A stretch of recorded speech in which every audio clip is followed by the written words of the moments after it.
In 2015, scientists Jonas and Tim travel to Bolivia under a mission from the Department of Defense, investigating rumors of a man that is 250 years old that could be the key to finding a boundless remedy. Following a local guide, the team makes it to a mysterious cave, where the guide tells them to wait while he carries a bucket of blood to the mystical man, who is in a cage. Tim ignores him and comes closer anyway, giving the creature the chance to attack him. The guards try to stop him with bullets, but they don't work, so Agent Clark tries a stake that he finds nearby, effectively killing the vampire. Afterward, Tim is taken to a hospital, but he instantly recovers and announces he can change the world before he spits out his own teeth. 3 years later, agents Brad and Phil go to a state prison to offer death row inmate Anthony the chance to be a patient for a government project called Noah. Anthony is wary, but Brad convinces him by pointing out he can use his life to save others instead of wasting it in jail. In the Noah facility, Jonas is the leader of the team of scientists that are handling the project, including doctors Nicole and Daniel. Their goal is to find a cure for the avian flu, which is killing billions of people. When Daniel comes up with a theory, he takes the team to Cell 4B, a quarantined area that holds Tim and other test subjects that were recruited from death row. Since the Bolivia incident, Tim has become a vampire, and so has every subject they've given the same virus from his blood. They're immune to every disease but also extremely dangerous. Daniel points out they are all failures because of their age and their next test should be a child, and Nicole agrees for the sake of the greater good, so she asks Clark to send some agents to find an orphan. Meanwhile in Memphis, young Amy is spending some time alone reading her favorite book. When she returns to her house, she finds the police there and immediately guesses that her mother has died from an overdose. Since she has no relatives, Amy is put in foster care. Sometime later, Brad and Phil bring Anthony to the Noah facility, and Clark immediately gives them a new mission. The duo drives all the way to Memphis and visits the foster home where Amy is currently living. As soon as Amy meets the agents, she's suspicious of their intentions, so when she's sent upstairs to pick up her things, Amy escapes through the window. Brad notices and stays silent because he doesn't want to kidnap a child, but Phil notices too, so both agents jump into their car and chase Amy through town. They find Amy at the park, and when the girl defends herself with a kick, Phil responds by hitting her. Then he throws her in the back of the car to drive away from witnesses.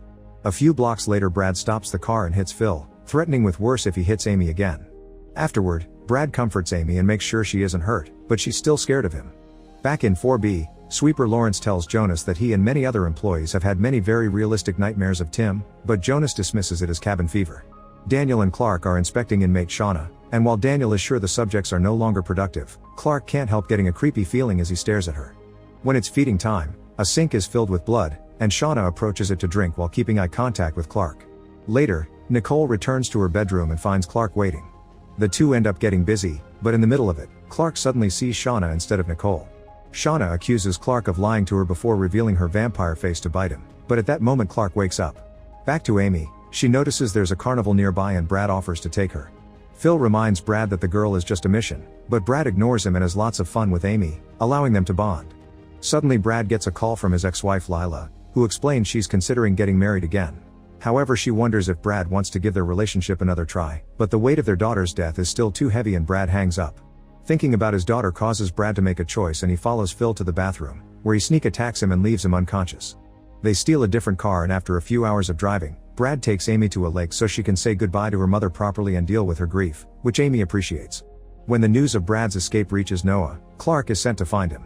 Meanwhile, Anthony is examined by Tim, who at first looks human but soon begins changing into his vampire form. He promises Anthony that things will get worse but Tim will be there for him to help him go from bad to amazing. Then Tim snarls, and Anthony wakes up from the nightmare. Sometime later, Brad stops at a gas station and sees his face on the news because he's now a wanted man, thus he uses a payphone to try to warn Lila about Clark. It turns out Clark is already there, so Lila pretends she's getting a call from a patient to give him a clue. Brad understands and confesses his love before hanging up, and Lila tells Clark she hasn't heard from Brad. When he returns to the car, Brad notices a sheriff approaching and decides to turn himself in, because it'll be safer for Amy if she becomes well known. After Brad surrenders, he and Amy are taken to the police department, however Brad regrets his choice when he hears the cops are in contact with the Department of Defense. While the sheriff is turned, Amy sneaks behind the counter and grabs the handcuff keys to free Brad. At that moment, Clark and his men arrive, so Brad takes a gun from the sheriff right before the agents come inside and kill the poor guy. Brad immediately shoots back and kills a few men before going hand to hand against another. On their way out, the duo encounters Clark, who hesitates to shoot his best friend. Brad takes the chance to shoot a fire extinguisher, forcing Clark to step back, then he grabs Amy and steals a police car to escape. Amy notices Brad got hurt and that the agents are following them, but Brad promises it'll be okay and turns on the police sirens to speed through an intersection, causing a car accident that blocks Clark's way. A few miles later, they see there's a school bus about to leave on a class trip, so Brad pulls over and pretends Amy is a new student that forgot her papers.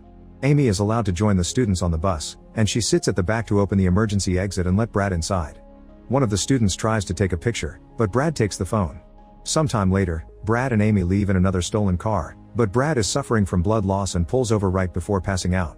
While Clark interrogates all the kids from the bus and sends his men to search for stolen cars, one of his agents begins working on tapping Lila's phone. Meanwhile, Amy uses Brad's phone to call Lila, who guides Amy on how to check on Brad's vitals.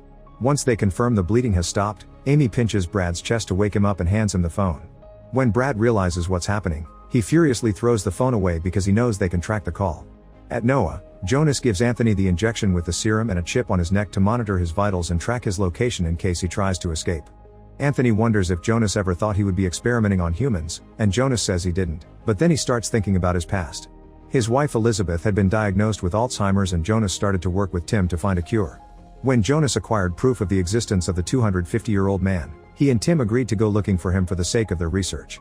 Back to Amy and Brad, they reach a forest and cross it to find an old house, where Brad pulls at a tripwire to make an alarm go off. A woman named Lacey comes out with a weapon in her hands, but she puts it down when she sees her old friend. Lacey is wary but accepts Brad's request to give them shelter when he begs.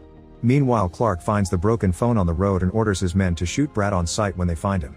At Noah, Jonas and Nicole look at Anthony's test results and discover his old football injury is already healing, which is faster than any other subject they had before.